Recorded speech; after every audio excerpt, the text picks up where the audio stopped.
जय श्री कृष्ण। राधे राधे दोस्तों, आज मैं आप लोगों के लिए लड्डू गोपाल की एक अद्भुत लीला कथा लेकर आई हूँ। आशा करती हूँ प्रतिदिन की तरह यह लीला कथा भी आप लोगों को बहुत अच्छी लगेगी और आपके दिल को स्पर्श करेगी। दोस्तों, एक बात मैं आप लोगों से कहना चाहती हूँ कि लड्डू गोपाल की सेवा करना बिल्कुल भी कठिन नहीं है या फिर समय की बर्बादी नहीं है। बस उसके लिए आपके दिल में लड्डू गोपाल के लिए सच्ची भक्ति होनी चाहिए। आज की यह लीला कथा कोलकाता में रहने वाली रंजना जी का है। रंजना जी कहती हैं कि मेरी शादी को 13 साल हो गए हैं और मुझे 10 साल का एक पुत्र है। आज से 3 साल पहले जब मेरी 10वीं शादी की सालगिरह थी तो हम लोगों ने बहुत ही धूमधाम से मनाया। उसकी तैयारी भी बहुत ही बड़े पैमाने पर की थी और बहुत सारे गेस्ट को इनवाइट किया था। सब कुछ बहुत अच्छे से हो गया।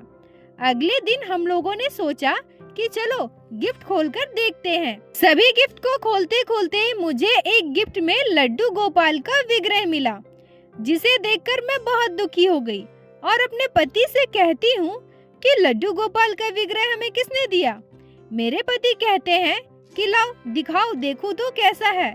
परंतु मुझे पता था कि लड्डू गोपाल की सेवा करना बहुत कठिन होता है, उसके लिए बहुत समय भी चाहिए और वैसे भी मुझे पूजा पाठ उतना पसंद नहीं था और मेरे पास समय तो बिल्कुल भी नहीं था। मुझे घर का काम करना होता है, खाना बनाना होता है, अपने बेटे को भी देखना होता है। मैं लड्डू गोपाल की उस तरह से सेवा नहीं कर सकूंगी। मैं लड्डू गोपाल के विग्रह को लेकर बहुत परेशान हो गई।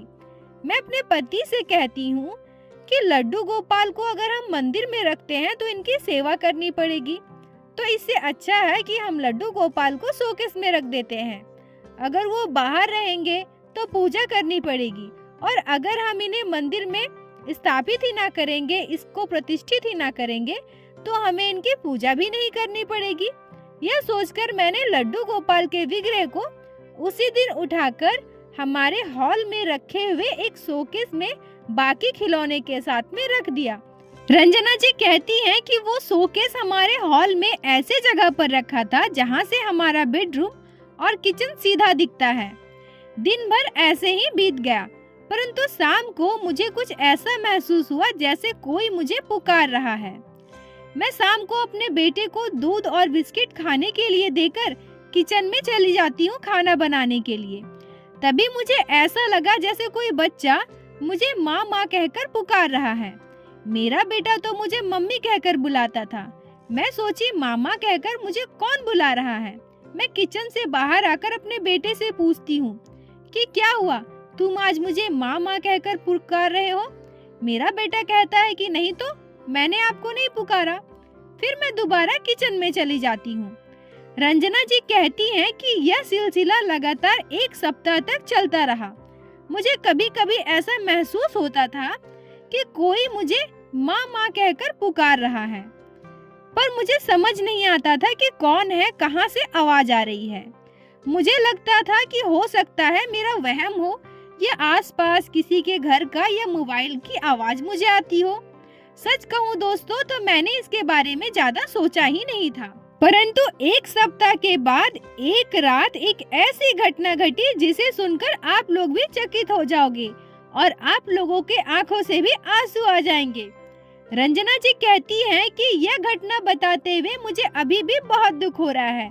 जब भी मैं उस पल को याद करती हूँ मुझे बहुत रोना आता है। वो कहती हैं कि उस रात जब हम सभी सो रहे थे तो अचानक से मुझे किसी बच्चे की रोने की आवाज सुनाई देती है, जैसे बच्चा रोते रोते मुझे पुकार रहा हो और बोल रहा है, माँ मुझे खाना दो ना, माँ मुझे भूख लगी है, माँ मुझे खाना दो ना।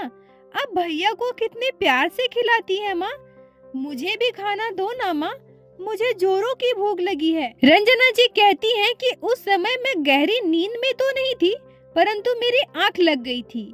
मुझे पहले लगा कि मेरा वहम है, परंतु यह आवाज जब मेरे कानों में गूंजने लगी, मुझे ऐसा लगा कि कोई नजदीक से मुझे आवाज लगा रहा है, पुकार रहा है। तो मैं चौंक कर उठ गई। उठकर मैं देखती हूँ तो मेरा बेटा और मेरा हस्बैंड सो रहे थे। मैं अपने कमरे से निकलकर उस हॉल में आती हूँ। मैं इधर उधर देखने लगती हूँ। पता नहीं क्यों मुझे ऐसा लग रहा था कि ये आवाज यहीं कहीं से आ रही है। मुझे अंदर ही अंदर डर भी लग रहा था। तब मेरी नजर अचानक से उस शोकेस में रखे लड्डू गोपाल के विग्रह पर पड़ी। मुझे अंदर से ऐसा महसूस हुआ कि जैसे आवाज उधर से ही आ रही हो। मैं शोकेस के पास जाकर देखती हूँ तो जो मैं देखती हूँ उसे सुनकर आप लोग भी अचंभित हो जाओगे। मैं देखती हूँ कि लड्डू गोपाल की आंखों से पानी की बूंद टपक रही हो। मैं शोकेस का शीशा खोलती हूँ और लड्डू गोपाल के विग्रह को जब अपने हाथों में लेती हूँ तो देखती हूँ कि लड्डू गोपाल के दोनों आंखों से आंसू की बूंद टपक रही है, जिसे देखकर मेरा कलेजा कांप जाता है। पर जब मैं लड्डू गोपाल के आंखों से आंसू की धारा निकलते हुए देखी तो मैं समझ जाती हूँ कि शायद लड्डू गोपाल ही मुझे माँ माँ कहकर पुकार रहे थे। लड्डू गोपाल की आंखों से आंसू की धारा निकलते हुए देखकर मेरा हृदय कांप जाता है। मैं बहुत तड़पती हूँ। मैं सोचने लगती हूँ कि मैं प्रतिदिन यहीं बैठकर अपने बेटे को दूध पिलाती थी, भोजन कराती थी और लड्डू गोपाल यहाँ बैठकर सब कुछ देखते थे। मैं कितनी पापी हूँ जो भगवान को छोटे से बाल गोपाल को भूखा रखी। आराम से यहाँ बैठकर हम लोग भोजन करते थे और हमारे बाल गोपाल यहाँ बैठकर सब कुछ देखते थे। रंजना जी कहती हैं कि उस दिन मुझे बहुत पछतावा हुआ। लड्डू गोपाल की आंखों में आंसू की धारा निकलते हुए देख मैं अपने आंखों के आंसू को रोक नहीं पाई। लड्डू गोपाल को पकड़कर खूब रोई। मैं अपनी भूल के लिए क्षमा मांगने लगी। मैं बहुत बड़ी पापी हूँ प्रभु, मुझे माफ कर देना। मैं आपकी महिमा को समझ नहीं पाई, आपकी लीला को समझ नहीं पाई। और अगले ही दिन से मैं लड्डू गोपाल को अपने मंदिर में विराजित करती हूँ और उनकी सेवा करना प्रारंभ करती हूँ। बोलो बाके बिहारी लाल की जय, लड्डू गोपाल की जय, जय जय श्री राधे। लड्डू गोपाल मात्र एक मूर्ति नहीं है, उनमें प्राण है। वो साक्षात भगवान श्री कृष्ण श्री नारायण के बाल स्वरूप है। लड्डू गोपाल की लीलाओं को, उनकी महिमाओं को उनके भक्त हमेशा महसूस करते हैं। लड्डू गोपाल को मात्र विग्रह मूर्ति समझकर उन्हें शोकेस में सजाने या घर के सजावट के लिए उपयोग में लाने का काम बिल्कुल भी ना करें।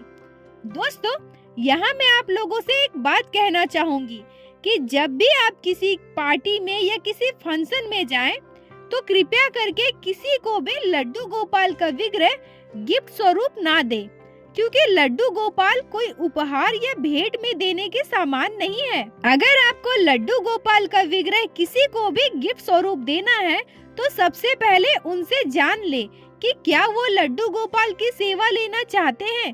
कभी भी ऐसे इंसान को अनजाने में भी लड्डू गोपाल का विग्रह ना दे जो उनकी सेवा ना करना चाहते हो, क्योंकि इससे लड्डू गोपाल की सेवा नहीं हो पाएगी और इसका पाप जितना उस इंसान को नहीं लगेगा उससे ज्यादा आपको लगेगा।